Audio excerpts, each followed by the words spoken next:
When I was a kid, the only place you would see self-driving cars or digital signs that would change as you drove was in movies. But today, you literally can see them on the streets, and they're becoming more and more common. So I'm curious what these emerging technologies mean for drivers. What do they mean for passengers?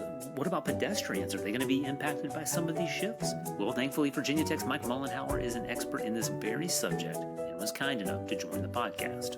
Mike is the director of the Center for Technology Implementation at the Virginia Tech Transportation Institute. There he leads business and product roadmap development activities, including project management for commercial and government contracts, as well as evaluating in-vehicle technologies and quantifying driver safety behaviors. So Mike and I talked a little about the future of transportation and what this term smart mobility means. What does smart infrastructure mean? And what does that look like practically to me and you? We talked a little about autonomous vehicles and how they can be folded into a larger system, what the infrastructure needs would be for something like that, and some adaptive signage that they're currently working on in Northern Virginia. So if you are a driver or you're thinking about picking it up in the near future, I think this conversation will have a lot to offer you. I'm Travis Williams, and this is Virginia Tech's Curious Conversations. Well, I want to talk to you about smart mobility, smart infrastructure, how these things go together. And as I was thinking about that, I thought maybe a good place to start would simply be when we call something smart right now, specifically in the transportation world, what does that mean? Yeah, that's a really good question. And I think it was a bit of a marketing term at the beginning, right? To get people excited about things. But I think it's more evolved into solutions that apply techniques in both machine learning and machine vision to derive, I guess, insight from sensors that are deployed, in remote places, in a lot of cases. But in my opinion, what really makes it smart is when you can combine the results that are being derived from these systems together to provide actual insight. So I can identify where I have, let's say, like a problem with pedestrian crossings at an intersection because I have accumulated enough data from these systems to show me where that's at and exactly what kinds of conflicts those are. And some of that, involves video recording. Some of that, involves use of AI to derive that insight. But I think having that kind of information, both looking at near misses and actual conflicts and crashes, makes us a little more smart in that we can be proactive about the types of countermeasures that we would develop and deploy to support solving that problem. Yeah, that makes a lot of sense to me. I've heard the term machine learning before, but I don't know that I've ever heard the term machine vision. What does that mean? Yeah, so machine vision, it's a technique that's been around for a while that you look at you can look at images or successive frames of images like you would get from a video. And through a training process, you can train a machine learning model effectively to identify objects and classify them and even track them through a scene. And so if you know the intrinsics of your camera, like the field of view and the distance and where it's located, as let's say a person walks through an intersection, you can continue to effectively draw a bounding box around that person. And then you track that bounding box across an intersection so that you understand where they are, how they're moving, both themselves, but relative to the other actors that are at the intersection. Well, it sounds like that you all are getting a lot of information, or at least that's a piece of any type of smart infrastructure. Is it mostly data from previous events? Or are you also getting real-time data? We are squarely into the real-time space now where we are running these systems 24/7 live. The data from them comes into what we call a data exchange. And that's at very low latency. Oftentimes from the time the image is captured at an intersection to the time that we get a report of that object or thing and where it's at in the intersection is less than 100 milliseconds. So very, very quick exchange of data. And the whole idea here is to be able to perform real-time manipulation of things like traffic signal control plans so that if you know somebody's present in an intersection, you might change how you change the lights, right? So right now, when you come to let's say like a stoplight, you would press the pedestrian crossing button in order to get the lights to give you a walk signal across the street. We could do that now with just basic video analytics, right? To look and see where you are, make some assumptions about where you're headed and kind of press that pedestrian button for you. Another example would be if our cameras would detect a vehicle that's approaching a traffic signal that's about to turn red, and we're not seeing any evidence of deceleration, like they're slowing down and going to stop, you could potentially hold the crossing green phase, right, from going green so that people don't enter the intersection while that vehicle is effectively violating that red light. So these are all concepts that have been tested, and we think we can show benefits with those, and we're looking for opportunities to deploy and test them in the field. Are there any areas right now when I'm driving around that the real time data and smart infrastructure, like, are there things happening when I'm driving that I just don't really even know about? Yeah, right here in Blacksburg at Southgate and Beamer, there are sensors set up to track traffic going through that intersection. We are gathering data at this phase and understanding how we would manipulate and or change the signal, the traffic signal timings at that intersection. That will eventually be hooked up to go live here in the not too distant future. So hopefully we see an improvement in the reduction, right, in the amount of waiting time that you spend waiting at that intersection when there's no cross traffic. Sorry. I know we've had complaints about that intersection in the past, so this is an opportunity to see if we can improve it. We did select that intersection because it is right down there near the stadium. And one of the aspects that we evaluate on the technology is how well does it do when you have game day traffic or Metallica level traffic, right? So, we're trying to figure out what the limits of the capabilities are. We have one other intersection at Industrial Park in South Main as well, where we're testing a similar type of a concept, but it's clearly a different type of intersection with a lot less pedestrian traffic. So it sounds like that the idea would be that I could possibly wait less, which sounds awesome to me, especially at a That's clear intersection.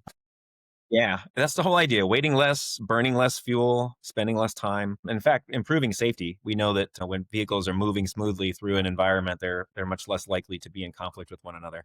So, yeah. Well, I've heard also, I guess I heard that you guys are also working on maybe some adaptive speed in certain areas. Is that a Yeah, thing that you're able to use real time data to change? it is. So we are actually working in partnership with the Virginia Department of Transportation on what's called a variable speed limit corridor. So that is on a 15-mile stretch of road from Fredericksburg south on I-5. And the northbound lanes have been outfitted with special radar devices that are about every third of a mile. And so they're evaluating the flow of traffic in that. And when a slowdown occurs, let's say like at one end of that region, we can change the speed limit signs proactively to slow the flow of traffic coming into that area. And the idea is that you don't want to get into this sort of shock wave of start and stop driving that we see, which will ultimately result in more rear end collisions. So that has been tested, and that is showing a significant reduction, around 20 to 25% reduction in crashes along that stretch of roadway. So we know that they get those kinds of benefits, even though compliance is still relatively low from the human drivers, right? They see the new speed limit signs up there, and people being people, they tend to drive, 7 to 10 miles per hour over that limit anyway.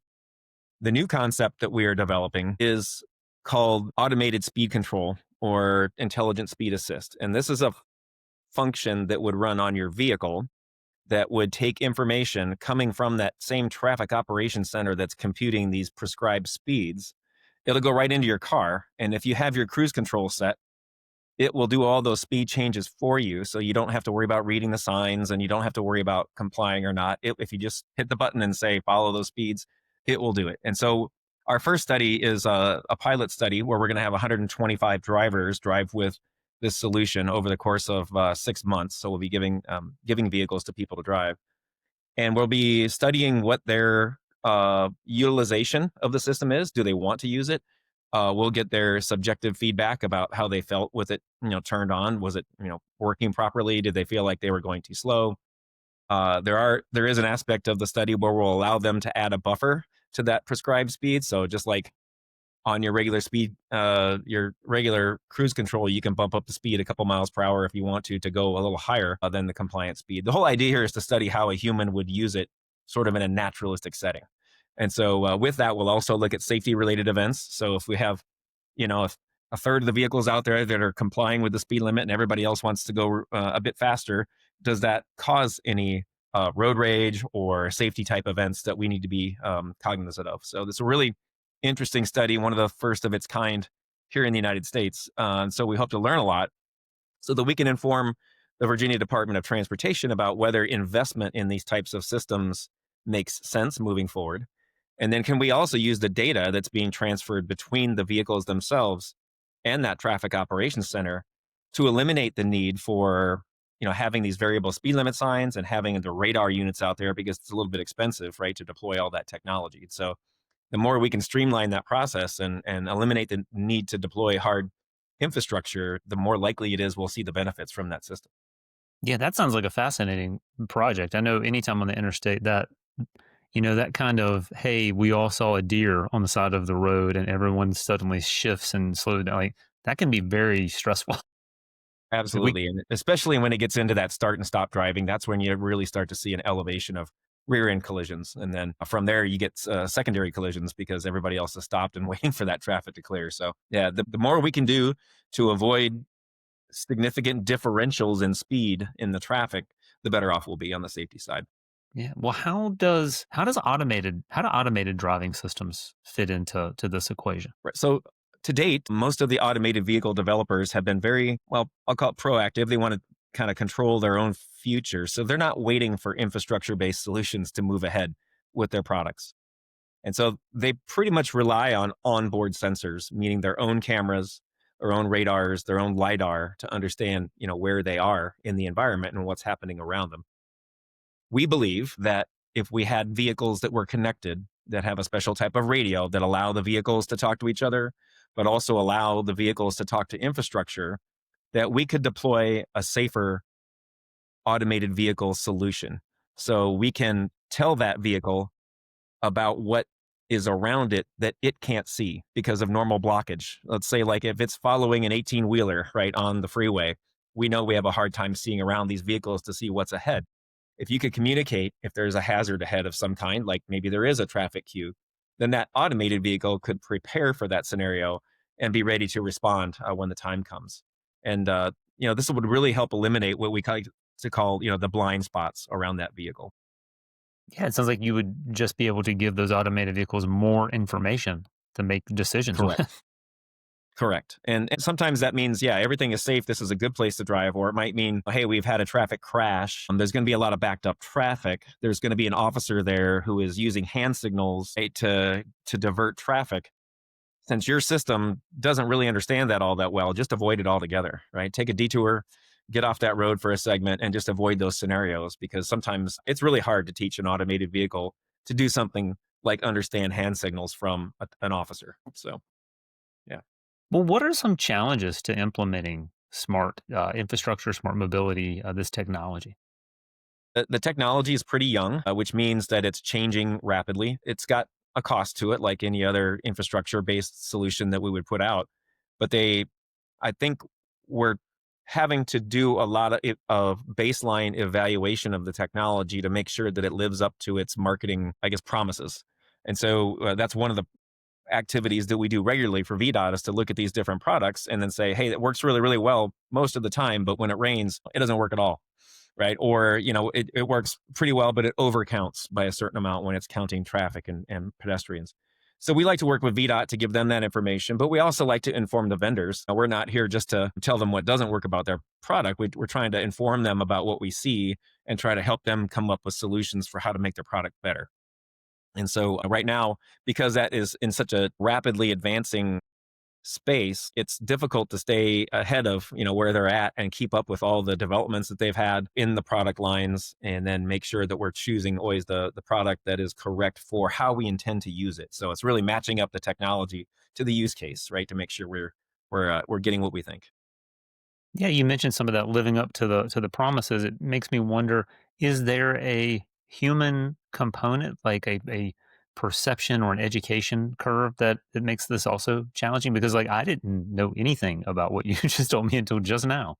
So I'm curious Yeah. about that. Is that challenging? I mean, of course there are human concerns. I'll call them concerns, but there's really opportunities as well, right? So some of the concerns are that we overtrust a technology that is not 100% trustworthy. We see that in automation. We've seen that on the Tesla vehicles, with full self-driving. They are really, really good in terms of the technology and how it can drive, but that system is really meant to have a human driver ready to jump in and take over at a moment's notice. But we find that people over trust in those kinds of systems and then are not in a position to be able to take over, or they abuse it, do things like hop in the back seat and take a nap. We've all seen the videos of the abuses. So I think really kind of educating people on where the technologies are, what some of the, I guess, deficiencies could be, and that they're not 100% trustworthy all the time right now is pretty key. And that includes everybody from, let's say, like the driving public, but also the people at the DOTs who are potentially purchasing and installing these pieces of equipment. They have to kind of look at it with a bit of a scrutiny, right? And a little bit of an eye to try to find where they are not working. And that is squarely where we can come in and help. And we have helped communities such as the Virginia DOT. We work with Alexandria up in Northern Virginia and Falls Church up in Northern Virginia. This is exactly the type of work we do for them to help educate them about what the capabilities really are. That's awesome. Well, you mentioned a little bit about the concerns, but you also mentioned the word opportunity. So I'm curious, what is the opportunity that most excites you in this area? Yeah, I think it has to come down to me to improving safety, right? We at Virginia Tech Transportation Institute are very focused in on safety, and that's one of our number one missions. And so if we have the opportunity to save just one life, that is by doing something like holding a light so that a red light violator doesn't come through and hit somebody else. I think, the potential there to really work towards what has been deemed Vision Zero, which is a future we envision where there are zero crashes, right? To be able to get meaningful steps in that direction, I think that's the real opportunity. And technology can play a significant role in that as long as it's applied correctly, right? We don't want to cause harm either by, as I mentioned, over trusting or trying to use a technology for a use case that it's not appropriate for. Yeah. Well, I think that sounds great, and I think that it would be hard to argue against that vision and heading towards that vision. Yeah. Well, there's a lot of other visions out there that we hope I'm a little less excited about. Things like, well, there has been a model proposed by some, like a prioritization scheme. So if I'm a certain type of a driver and if I want to pay a little bit more on a license, I might get a little bit of priority at the next traffic light. I'm hoping those things don't really come to fruition, and I don't think they will necessarily. But we want to make sure that we don't open up opportunity to have the haves have more and the less have less, right? So I So think like we try to so avoid that. like green lights for money is what that would Yeah, be? something like that. Yeah, yeah. I mean, effectively, we're already doing that with transit. So, there's a technology called transit signal priority that looks, it evaluates buses. And if they are behind schedule, it will hold a green light for them to get through the light so that they can try to get back on schedule again. This is all about improving the reliability of that transportation mode. And I think everybody's willing to give them that priority because it's a mass transit solution. It's something that we're trying to use to improve the efficiency of our overall system. So they're willing to provide that. You could do the same thing with freight, right? Because it costs a lot more to slow down and stop a Class 8 heavy truck, right? And get it going again, as opposed to maybe having a couple of cars sit a little bit longer while a truck goes through. So all of these are being evaluated and tested. I really hope we don't see it based on, somebody who wants to pay a little bit more. But, when you have traffic environments like up in Northern Virginia, you've already got express lanes, right, where you can pay more and have a reasonably free flowing lane of traffic out of town, right, rather than being sitting in bumper to bumper traffic on a regular general purpose lane. And so, there's a bit of a precedent for it, but we'll see how it works in the end. Yeah. Well, that is fascinating, and I'm excited to see how it develops, and I'm glad that you all are doing what you all are doing so that we can be at the forefront as it develops. It's exciting times, and it's a really interesting time to be in transportation. And there are probably more problems out there to solve than we can even count up and think through. So hopefully, we'll make again, our mission is to make a dent in it and make sure that we're delivering something good for those who are sponsoring and funding us to do the work. And thanks to Mike for helping us better understand smart mobility and the future of transportation. If you or someone you know would make for a great curious conversation, email me at traviskw@vt.edu. I'm Travis Williams, and this has been Virginia Tech's Curious Conversations.